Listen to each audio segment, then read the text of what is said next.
Hello and welcome to Home Assistant Podcast. This is episode 2021.10. As usual, I'm Rohan Karamandi, and with me I have none other than Mr. Phil Hawthorne. Hey, Phil. Hey, Rohan, how's it going? Good. This episode is sponsored by Home Assistant Cloud by Nabu Casa. Easily access your local Home Assistant instance remotely for a small monthly fee that supports the Home Assistant and ESP Home projects. Configuration is done by the user interface, so there's no fiddling with router settings, SSL certificates, or any YAML. So, couple of exciting announcements. Home Assistant Amber, let's start with that. Yeah, in the past month, Home Assistant's turned 8 years old. First of all, that's a milestone, 8 years. I think we say that every year, but still shocks me, that Home Assistant is still, 8 years. Feels like yesterday I first got onto Home Assistant. So I know. Yeah, time's going very quickly. Yeah, and then beyond that now, they've done a couple of things. They've introduced Lovelace. They've done a whole bunch of other stuff as well to make things a lot easier to use and so on and so forth. We saw Home Assistant Blue, which was a third-party third-party hardware with Home Assistant preloaded on it. And now there's Home Assistant Amber, which is their own hardware that was fully designed by the Home Assistant and Nabu Casa team. Yeah, it's pretty exciting. So it's based on the Raspberry Pi, the Compute Module 4, which is the same as the Raspberry Pi 4, but it's just minus the Raspberry Pi shell around it with the interfaces and stuff. It's got a clear case, which is nice. And I think one of the criticisms I've seen online from the Home Assistant Blue was that, as a home automation controller, it didn't ship with a radio for home automation. So it didn't ship with a Zigbee radio or a Z-Wave radio.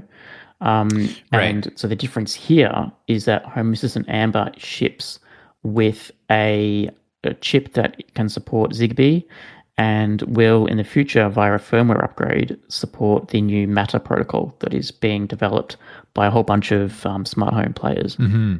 Yeah, and what's neat too is there's an M.2 expansion slot. So that means you can, so it's got some onboard storage, so you don't necessarily need to use it, but you can put in like an SSD in there if you want something else with better performance, like for example, your database, like logging and stuff like that. Cool, you can do all that. The other thing you can do with an M.2 slot is actually put in one of those, oh my gosh, what's it called? The Google TPUs. I forget what the brand is. Of course, I don't remember. But essentially for doing things like TensorFlow and stuff like that, you can stick one of these TPUs in there and off you go. That's pretty cool. And one of the things I really like as well is the PoE option as well, which is nice. So if you're going to wire it in anyways, and if you have a switch that supports it, you can power the whole device via Power over Ethernet, which is beautiful for me.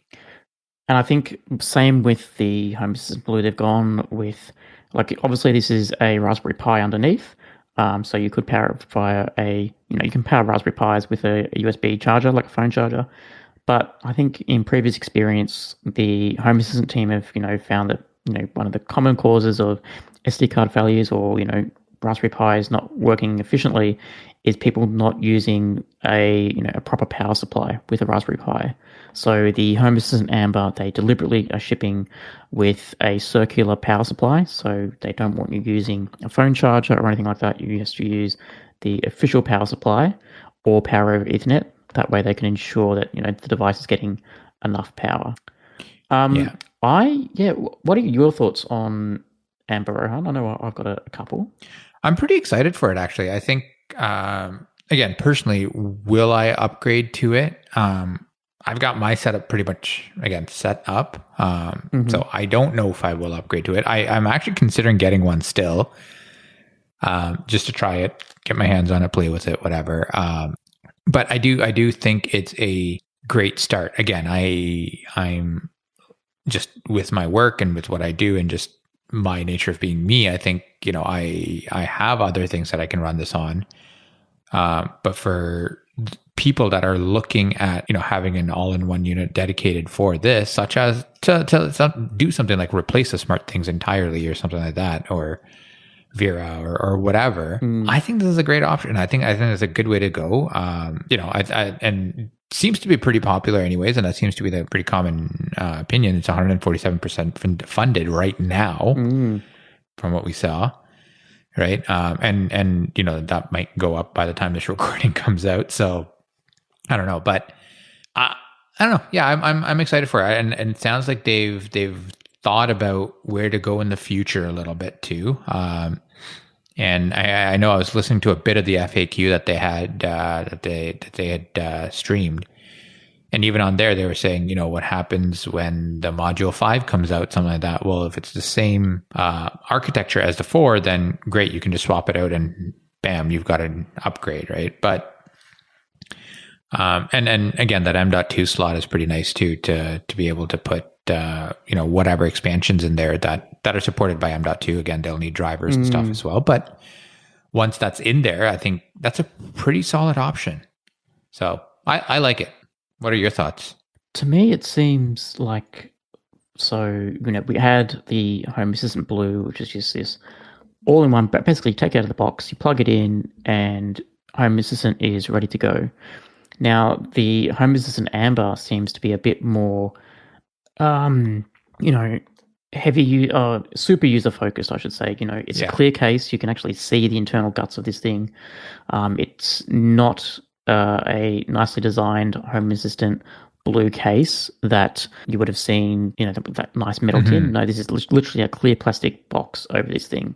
So yeah, I think, and there's also different options, right? You can purchase a pre-assembled unit from Home Assistant Amber, and basically similar to Home Assistant Blue, you turn it on and away you go.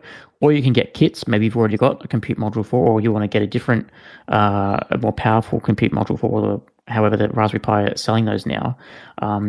There's those options there, and you can build your own and put it all in.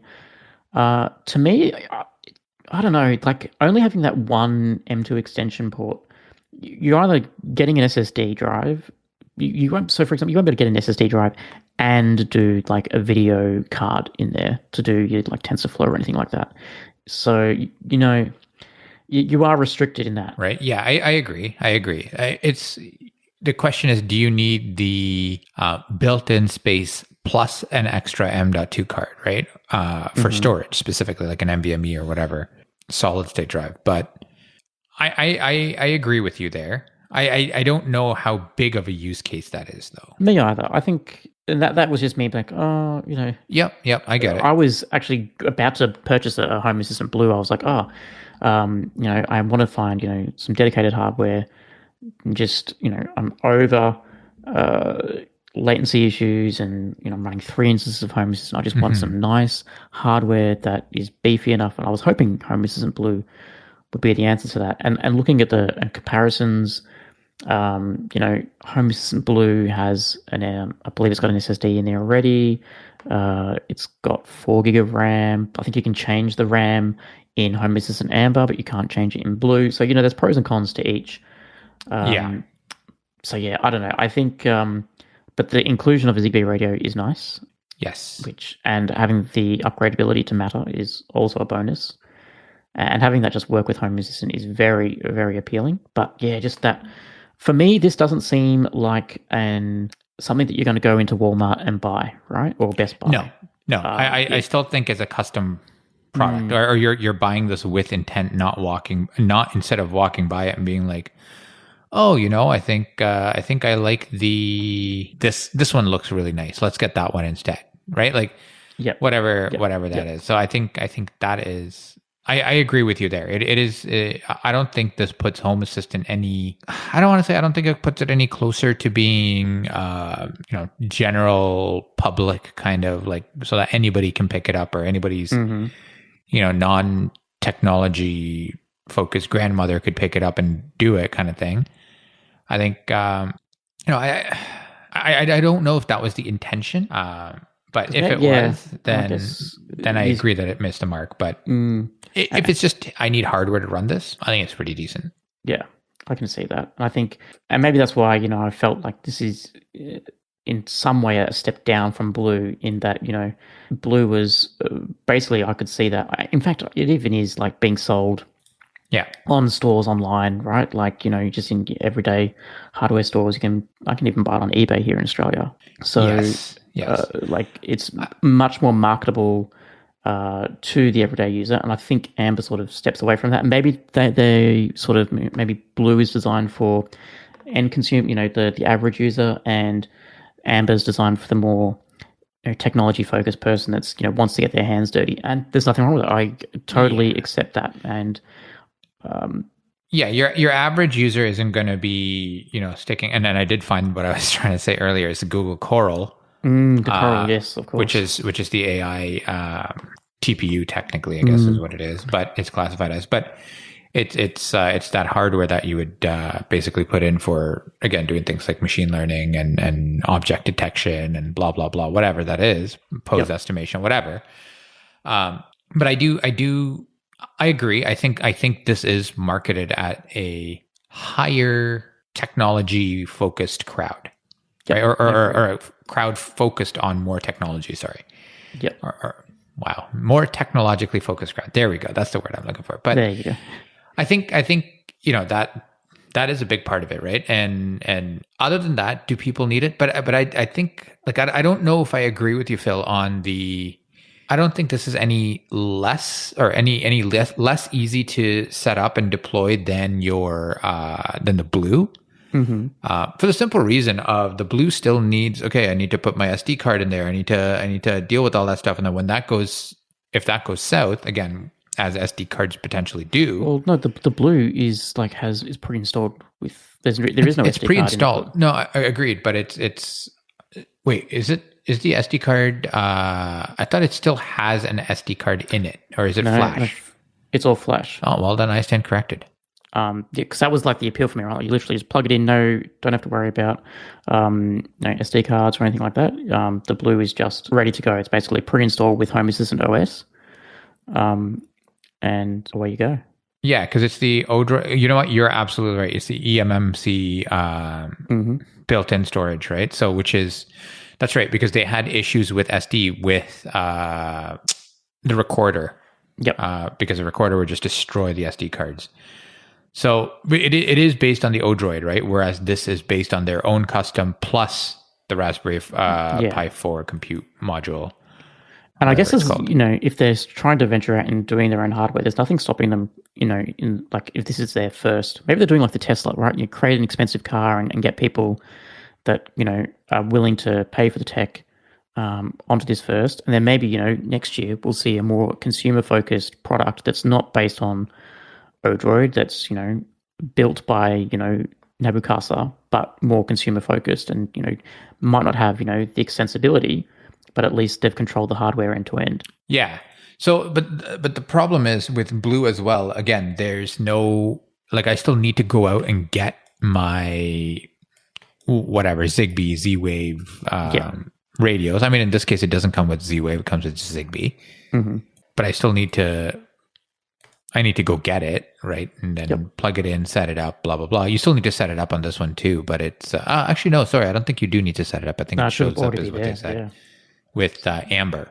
Mm-hmm. So in that sense, I actually think Amber is a little more plug and play than Blue is in that sense, right? To get started on using that kind of like radio-based stuff.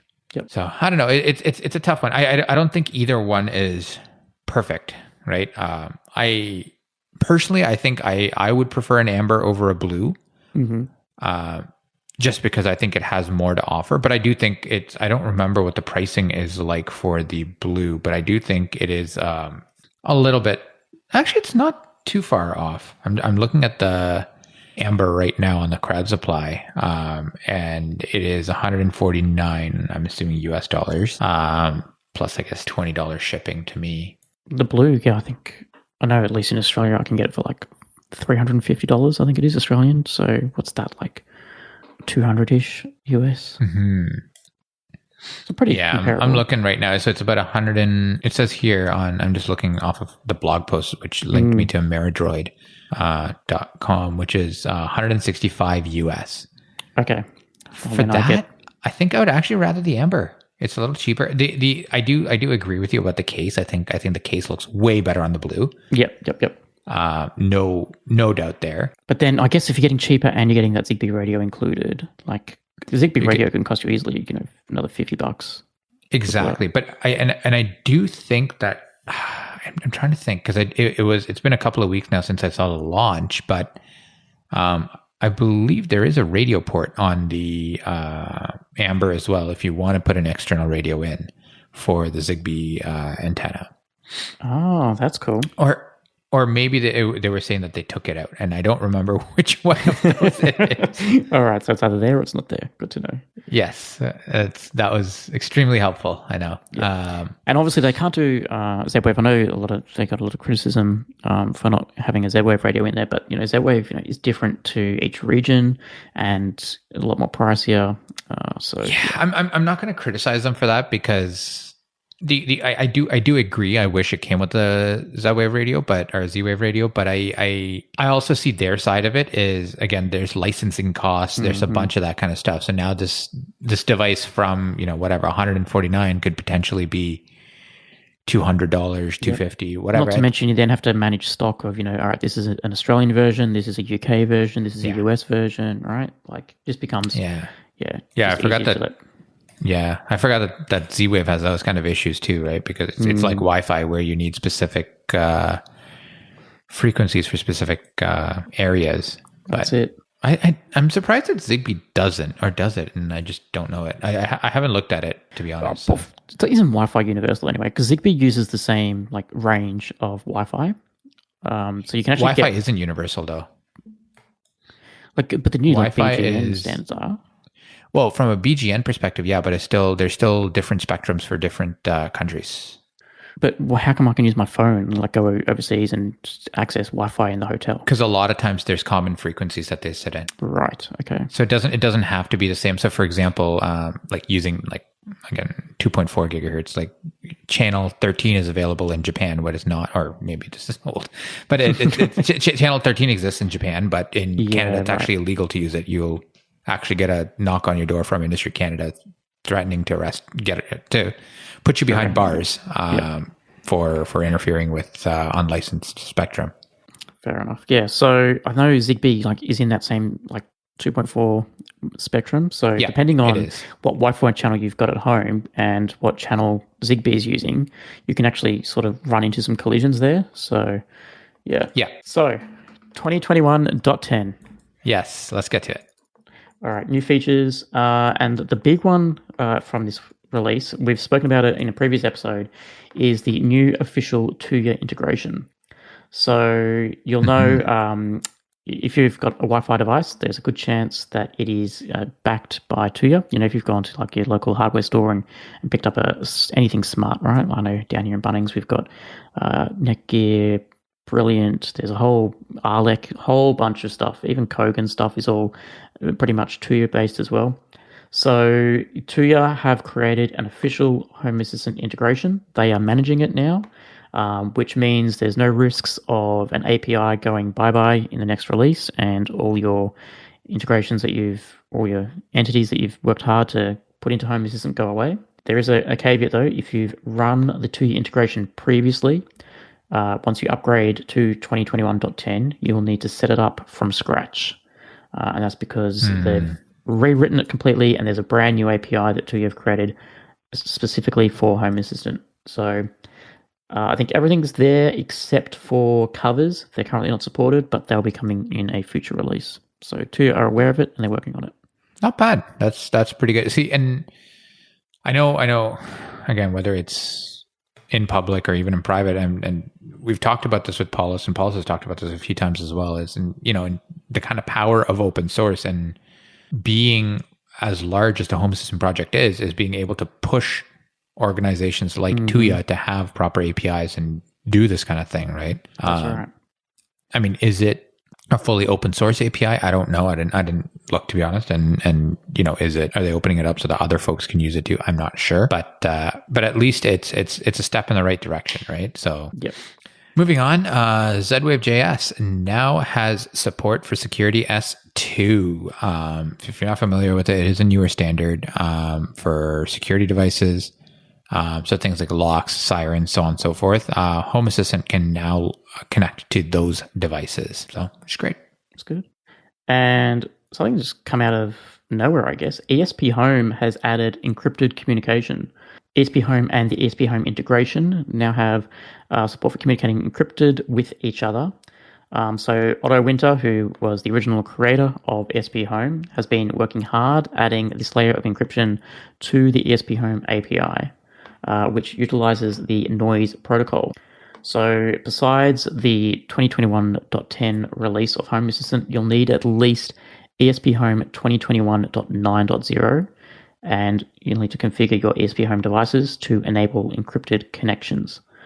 That's really cool. I guess that's adding just another bit of security. If you're a bit paranoid about a device on your network being able to sniff the traffic going along, now no one can see what the temperature is in your bedroom without having that encryption key.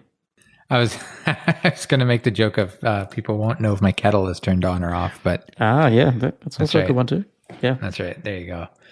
But no, in all seriousness, I think it is great. I am all for that. Encrypt everything. Exactly. Let's talk about some new integrations here.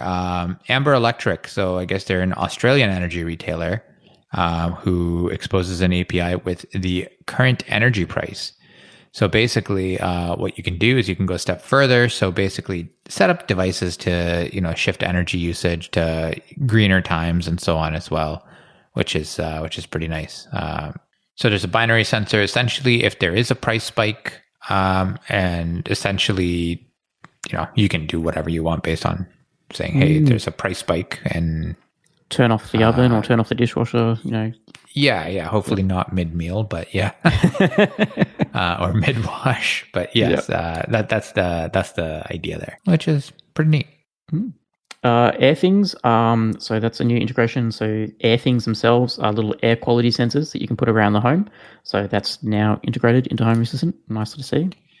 Crownstone. So this integration basically allows you to control your Crownstone smart plugs or switches via the cloud or using their USB dongle. Nice. And Whirlpool Sixth Sense live appliances. There's a bit of a tongue twister for you. So that's owners of those devices can now have those controlled in Home Assistant. Currently only supporting climate devices, but I know Whirlpool's a popular brand down under. So I'm guessing there'll be more to come from there. Nice. Some other noteworthy changes. Renault, the car manufacturer, now if you have their electric car, you can actually get device tracker support and climate control into Home Assistant.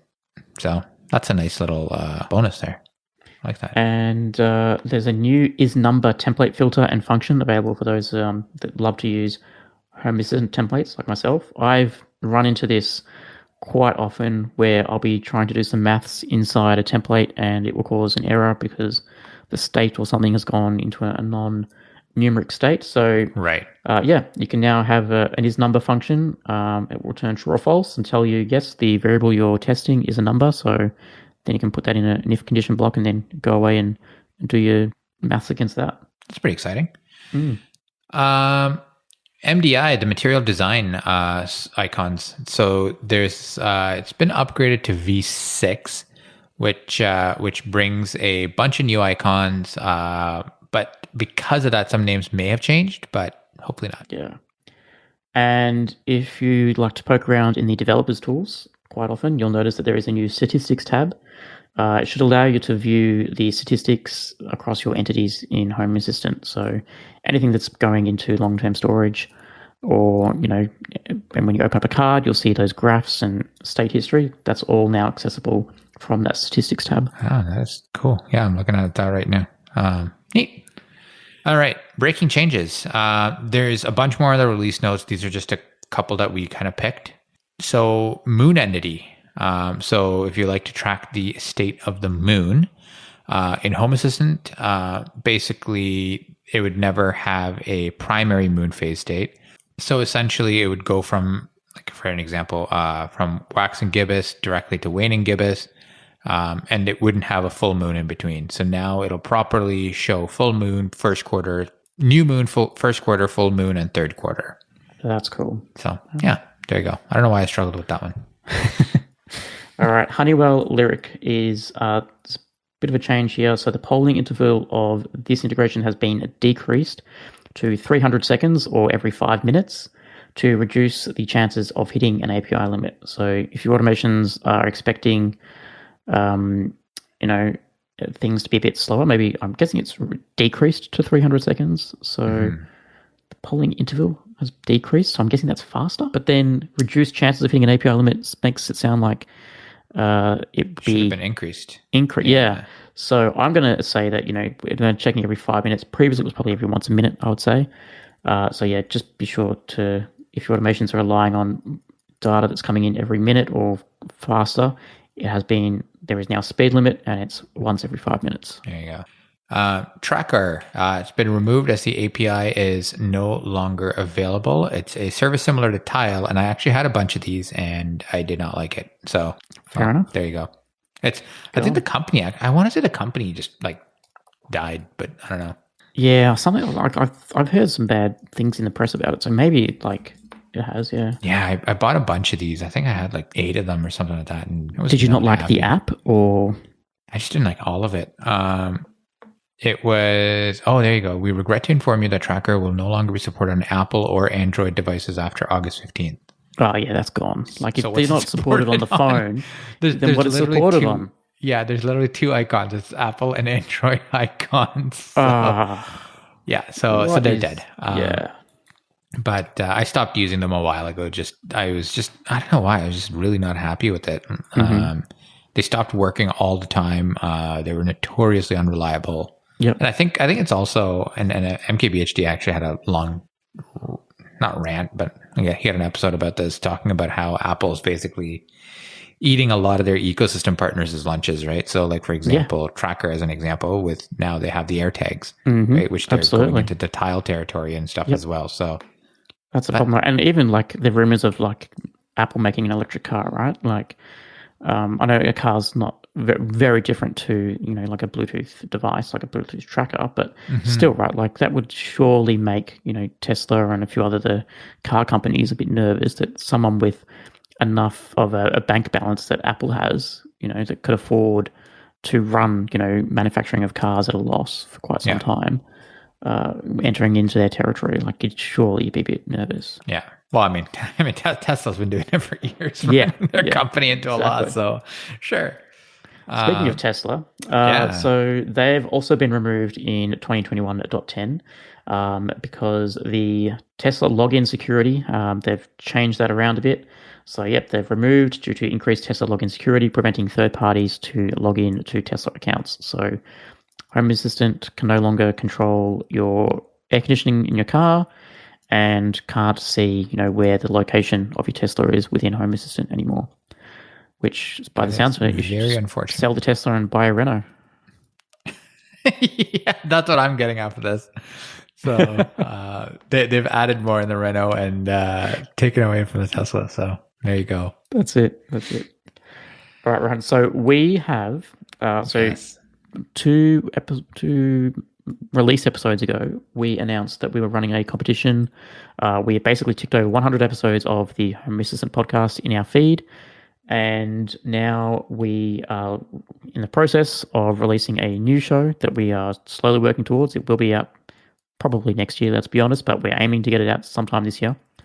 And to celebrate, we decided we were going to give away a year's worth of Nabu Casa. We're basically going to send someone $60, which is a year's worth of Nabu Casa Cloud. You can then sign up and we've paid for it. And we got a whole bunch of submissions through our forum. A lot of people went above and beyond. They actually sent us in not only what their favorite automation was, but also the code behind it, either in a blueprint format or in just a YAML automation, which weren't expecting that. So thank you to everyone that submitted the form. Unfortunately, not everyone can win. And we've got a few that we want to mention today. And then, of course, we'll announce the winner. But one I loved reading about, which is a very close contender for me, Rahan. And I'm glad John here that submitted this is in the UK, because it sounds like something out of a Wallace and Gromit house. But what's he's got here is, I didn't know whether to submit the most extravagant or most useful, so I decided to go for my most checked this out automation. My recliner has two little touch studs for up and down, and they started to play up, only working sometimes and also working sometimes when you didn't want them to. So imagine sitting in your chair and, all of a sudden it starts reclining when you didn't touch anything. I decided to stick a dual relay with an ESP running Tasmoda onto the motor instead of the buttons. I then wrote an AppDaemon app for controlling them. This was cool, but was a bit of a faff having to open my phone to move the recliner. So I created some set positions and added input booleans for those positions, and using the Harmony integration, I programmed some buttons on my Harmony remote to control my recliner. So now, when turning on the shield when it's after kids' bedtime, the lights all dim and the recliner reclines. Comfy. Like, that's cool, right? Like, Yeah, that's go pretty in, cool. go in to watch TV, press your button, TV turns on, the lights dim down, and your chair reclines for you. Yeah. That's cool. I mean, I'm like lazy. This is a new level of lazy, and I love it. I like it. I really like it. So yeah, John, awesome work there. There's another one here from Joe, which I really liked. And Joe's got type 1 diabetes, and basically it says, I have type 1 diabetes and I'll often forget to reorder supplies from my insulin pump and glucose sensor until I'm out, resulting in a delay for up to a week to get new supplies, which is very not good if you have diabetes. Favorite automation is tied to when I change my supplies, I'll scan an NFC tag in my bathroom, which will keep a running tally of my supply inventory and send me a push notification when it's time to reorder. So then, which is pretty cool on its own.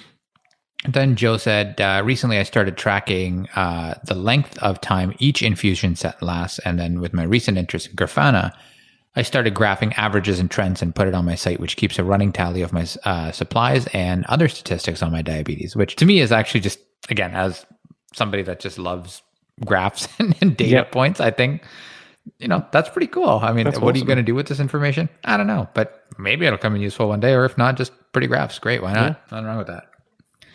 That's really cool. And I like the use of NFC tags. Like, I have some Xiaomi buttons around the house. I'm sure I've mentioned it on the podcast before, tied into grocery. So, press the button, I've consumed, this item. And then grocery, automatically does the shopping list for me. So, yeah, highly recommend. Like, a great way to use NFC tags as well. Lewis from the USA has automated his cats, well, sort of. So they've got 5 cats, a number of which they were dumped as tiny kittens. So it says the most recently added cat is terribly abused by a couple of the early cats. So we keep them isolated from each other, with the newest cat living on the 2nd floor of the house and the 2 disagreeable cats not allowed up there. Our home was built around the 1830s and is an old farmhouse. It has a door to the stairs to the 2nd floor, and we keep that closed most of the time to partition the cat domains. Peace and harmony then ensues. When the 2 agreeable cats are outside, we'll open the door to the 2nd floor to allow the cat that's normally upstairs a chance to prowl around, especially in the basement for some mouse hunting and other activities. That door gets left open when the upstairs cat is catting around on the 1st floor. Here's where the automation comes in. I have a cheap wireless 433 MHz RF door sensor on the door to the stairs. It talks to a Sonoff RF bridge with Tasmoda and uses MQTT to push the state of the door into Home Assistant. When either my wife or I come home, the Wi-Fi device tracker sniffs our arrival. In addition to turning on the outside lights, it will send a notification with pushover using a siren sound if the door to the stairs is open. Thus, the upstairs cat has been freed. This is our cue to ensure that we don't allow the disagreeable cats to follow us in through the front door as we enter, thus assuring continued peace and harmony and no screaming balls of fur running all over the house. Life continues to be good. And this is how I automated one of my 5 cats. So, Lewis, I guess you must love every cat in your house. That sounds like a nightmare to me. Having to partition your house. Yeah, depending on your cat. Yeah. That's But quite yes. funny. But, I guess that's, a good use case for homeless, isn't there? That's right. Keep the cats segregated. That's right. This is another nice one. And I'll it's another longer one too. I'll summarize it. And again, we're going to put all these in the show notes. So if you want to check out the whole versions, has podcast.io and just have a look. But basically, this is from Roy in the Netherlands, and presented the automation I'm most proud of presented itself 2 weeks ago, and I didn't know it was the most important one in our life, and it's never fired once. So essentially, what happened is there was almost a fire, and there was a electric bicycle battery which was charging overnight, and something inside probably failed. And it started smoking pretty bad. The smoke detector detected it and kicked off the automation. So essentially what that means is they had an automation going there, which was tied to the smoke detector. And then because the smoke detector went off, all the lights turned on and smart speakers were announcing that there's something going on and where that was detected, which is actually really cool. And thanks to the automation, I could react fast and accurate, so it never came to a fire. So basically, Roy took the battery pack, threw it outside, hosed it down. It apparently felt pretty hot to touch, but hadn't gotten to melting yet. So if it wasn't for that, if it wasn't for that automation, it would have taken them too long to figure out where the fire was, and God knows what would have happened. But also, it says we would have been woken up by the alarm screaming. But then it still would have been pitch black because it was in the middle of the night, and we wouldn't yet know where the danger was, right? So you'd be running around the house, checking all that stuff out. But basically, what if the power went out because of a short circuit? They're thinking of getting a UPS and trying to figure out how they can improve on this whole piece, right? So, which is, I don't think it's an overly crazy automation, like in from a complexity perspective, but I like this one just because it's kind of it potentially saved Roy and or his family's life. So I don't know. I kind of like just simple but very effective, right? This isn't one you think you need or care about. And it's one that probably, as he says, doesn't fire every day, right? Like it's literally hanging out in the background. You don't know it's there, and then until you need it, right? And then bam, there it is. Yeah, exactly. Yeah, I was really disappointed. I actually bought a whole bunch of Nest smoke detectors. Literally the week that Google decided to close down the Nest API. Yeah. Because, but I really like the smoke detectors in that when something gets like a smoke is detected, it tells you where in the house it is. So yeah, I really like that feature. Like fire or smoke detected in the kitchen. Yeah. So yeah. I think that's a really smart way to, and in this case, it helped immensely. Yeah, I've got two of them. I still like them.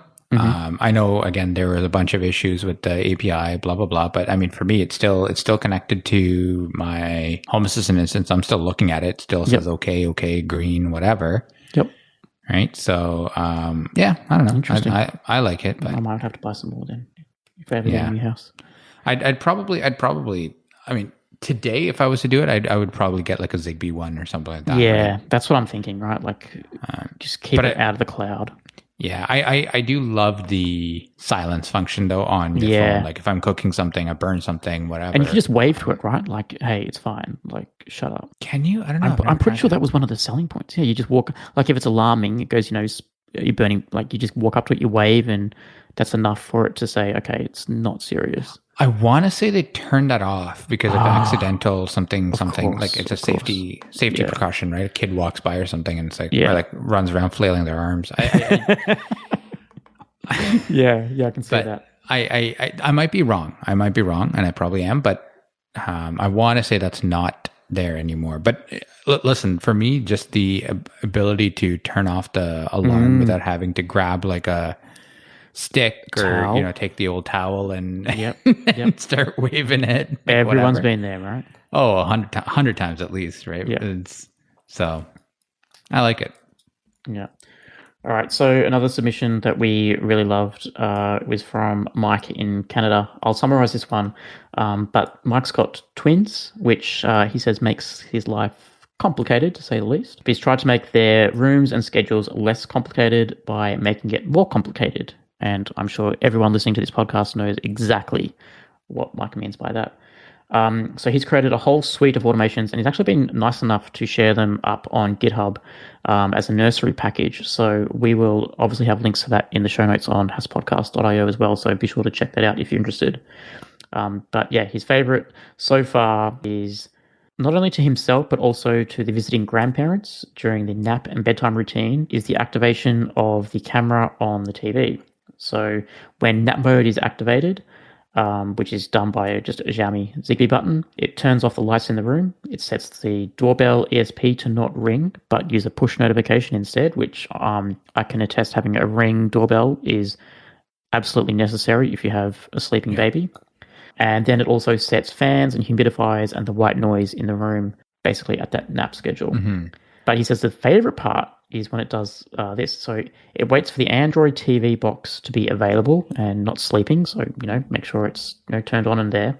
It will then turn the Android TV box on, which in turn uses HDMI CEC to power on the TV. And then pushes the Android ABD commands to launch VLC with a specific RTSP stream to his Unify cameras he has set up in the nursery. And then he sets the TV volume to 0 because they've already got a portable audio monitor elsewhere. And yeah, that's it. And then obviously when nap time's over, the reverse happens. So yeah, it's a great way to have the nursery camera and everything done automatically. Yeah, that's awesome. And also saves him not needing to buy a baby monitor device as well, which is handy. Which is always a great thing. Yeah. All right. But Rohan, the winner, take it away. This one I thought was, I actually read this one. I got a good chuckle, but it's at the end. There's actually a good reason why. I'll read this one in its entirety. My automated toilet flush made with a D1 Mini and a car central locking motor. It has a magnetic reed switch to know when the lid is open and can lock the bathroom door. Then the flush can be activated via voice or touch the existing flush manual push button, which has a touch sensor connected to the metal coating, or by closing the lid. And all of those are HA automations that can be turned on or off. This is important for me as I have arthritis, and pressing the flush button did hurt my fingers. And that's from Philip in England. And it's at first I thought this was pretty funny, this is actually a really good, I didn't think, I forgot that arthritis could happen on your fingers. And again, it can be extremely painful too, right? So there's definitely a really, really good reason. And I love even the touch sensor that's on the metal flush there, right? And then honestly, I wouldn't have thought to do like a toilet automation like this, but yep. I don't know. I think it's pretty cool. I quite like it. So I think what I quite like about this one is that it's, so many moving parts. It's like the car central locking motor is used there. So many things, like clearly, having to lock the door, unlock the door, pushing buttons and all that, just those strenuous, joint movements. Yeah. One can now be automated with Home Assistant. And I guess, I remember, I think it's been a gag, whenever anyone talks about smart homes, surely the toilet flush automation is there, right? Someone has made that joke a million times, but here we've actually seen that there is, a validity to that use case. And I think Philip in England, well done. Yeah. And it's to me, this has everything, right? A bit of that, I don't know, like a punchline almost, but but it's also, it's a very good reason why, and I don't know, I think it's pretty innovative. So yeah. Well, Philip, we'll be reaching out to you via email. $60 on its way to you for 1 year's worth of Nabu Casa Cloud. Hope the arthritis is doing you okay, and yeah, that pretty much concludes. Thanks everyone for entering the competition as well. Yeah, we really enjoyed. As I said, there's been lots of people sharing YAML with us, blueprints. It has been a really great response. Yeah, thank you so much for that. All right, well, I guess that's going to wrap us up for this month. We will be back for 2021.11. Perfect. All right. Cheers. If you want to share your Home Assistant journey or come on as a guest, reach out to us at feedback@hasspodcast.io. That's HASS podcast.io.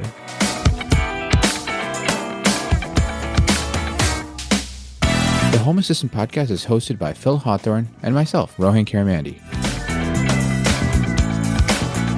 For links to topics we discussed today, check out our show notes on haspodcast.io.